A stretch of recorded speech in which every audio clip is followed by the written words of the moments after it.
Welcome to Charter California Edition. My name is Brad Pomerance in ravishing Redding, California. Today we are joined by the mayor of Redding. Her name is Francie Sullivan.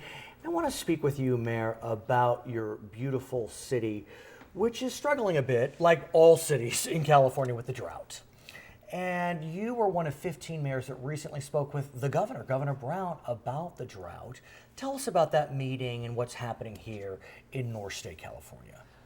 Well, we feel a bit like we've been not given credit for being team players and being committed to the issue of the drought. And let's explain why. As our viewers may know, the State Water Board came out with conservation targets from 8% to 36%. Yes. And Redding was given the highest conservation target of 36%. Yes. Which must have been frustrating. 'Tis true.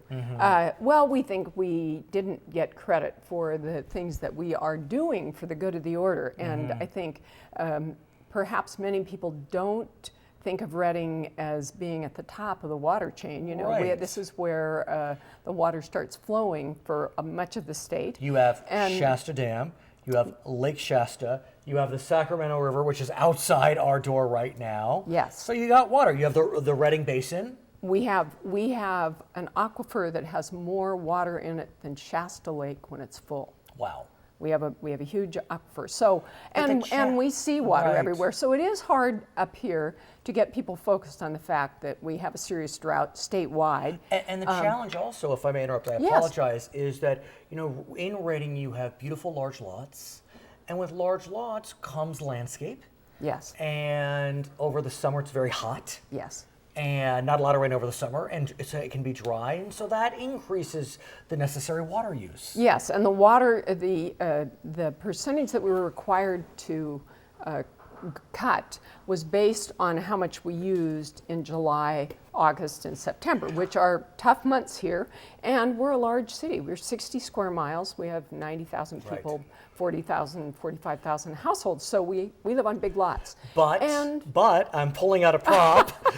You are doing something about it. Well, It's undeniable. Look at this lawn sign. some of the business community, some of the young businessmen in our Right. community put this together. We are in our city. Now, this is a little counterintuitive. They came up with the idea of having Slide the City come to Redding in August for a 1,000-foot water slide as a reward for our meeting our 36% conservation Is goal. this a permanent water slide, or would it be- No. It's just a one-day. It's a Okay. company out of Utah that is doing this see. around the country, and they just did it in Phoenix, as a matter of fact. But in our city, these fellows are so thorough and so thoughtful. Right. They now have a plan. They're going to truck the water in from another location where there is plenty of water, which, Okay. as we know from watching the weather, Right. is in a lot of places in the Yes. country. And they're going to plant trees along the Sacramento River to offset the carbon footprint of the hauling. I mean, it's really a well thought out plan. And what they're trying to do is use the reward of the water slide as a provocative way to talk to people about how much water they I like use. that word, provocative. I mean, it's a very... Because most of us don't really think in terms of the impact of how much water is lost in leaks. So, for example, at Francie Sullivan's house, it says drought lawn. It does. Because your lawn is brown. It's very brown. What's drought? At our city hall, we have a fountain that's turned off, and we have a drought fountain sign Right. in our fountain. One of my neighbors has a very good drip irrigation system, conserving water, and so he has a drought drip irrigation system on Right. his sign. But these fellows, and they also have drought dirty bumper stickers Right. that you can put on your car. You can go on the website and make a pledge that you won't wash your car, and it's just shocking how many thousands of gallons of water That being makes said- a difference if we all do something. That being said, 36%. That's Yes. a big number. It is. That's more than a third of water use. Yes. And you're being asked to do it as the temperature's going up, Yes. as the rains are likely curtailing to the extent we had any rain. Yes. And so talk to me about your constituents. What are they doing? They're letting their lawns go brown. Yes. They're letting their cars become dirty. What else? Well, the businesses in our community are being very helpful. And I think, we're hoping that the state is going to come out with a statewide education system, that they're going to come out with some kind of a rebate program for people to change their landscaping to a drought. Do you have a rebate in Redding? We do not now. I see. So one thing that I think a lot of people don't realize, that I have to tell you, this is one of the greatest things about being on the city council, is it's every day is sort of like getting an advanced degree Right. in public policy or public Right. administration. No, I got it. But water is it is viewed by people as a commodity. You pay by the usage, but in reality, what costs about water is the water plants and the pumping system, the infrastructure, the pipes. So as one of the other mayors said at our meeting, the first gallon costs $6 million, the second gallon costs $700. And so, it's tough because the cost of water goes up. It's paid for by the ratepayers. This is not paid for by taxpayers. It's paid for by the people who use the system.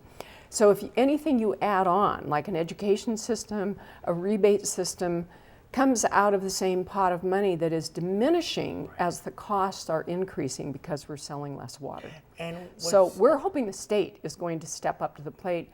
They also have the ability to put together an education program and things much faster than we do. Because people forget sometimes that we want government to be accountable. That means if we hire people to do things like these business people are doing on their own, but if we hire people, we have to put out a request for proposal. We have to let people bid on it. We have to, the drought is now. Right. The drought is now. So so we're hoping the state is going to come up with some programs that they're going to give rebates for toilets, which are the most significant use of water in most households. Have the 2 buttons, for Exactly. example. But it's expensive to trade that out, and probably the most difficult for people who have the least ability to afford that. So we're hoping they'll do that. But we are doing, as you can see, we hope the rest of the state also knows we do have a lot of water up here for pleasure. We've got rivers, we've got lakes. Whiskeytown will not go down at all. Whiskeytown is one of your hydro plants, is that right? Whiskeytown was actually put in. It is one of the last places that President Kennedy came to dedicate the dam. And they are, in fact, having their 150th anniversary as a national park this year. They're going to be having special events all summer. They have free kayaks, they have free stand-up paddle boards, they have lessons and all those things. And so for anybody who's watching this who would like a little time in the sun and in the water, come to Shasta County, because we've got lots of recreation water. You're being humble. You have more than lots. You have such a plethora of water sports. There's fly fishing. Yes. I understand it's one of the best fly fishing locations in the world. Yes. In the world. Do you have a shop We called... were actually trying to keep that kind of a secret. Don't tell anyone. It's true. Yeah. You can kayak down the Sacramento River. You can paddleboard down the Sacramento River. You can hike around the Sacramento River. Kayaks, don't forget kayaks. In fact, we have a new kayak manufacturer here who is building kayaks that can be used for all kinds of, they have a place for gun mounts and for fishing poles and things, because kayaks are pretty compact. But this one is set up, if you can think of a sport you can do on a kayak, we've got a kayak manufacturer here that can build it. What's the name again? I'll put it on the screen. Please do, please do. That's terrible. I'm the one who's hounded our Economic Development Corporation about why aren't we building kayaks here? This is the perfect place. Her name is Francie Sullivan. She is the mayor of beautiful Redding, California, which is where I am today. My name is Brad Pomerance, and this is Charter California Edition.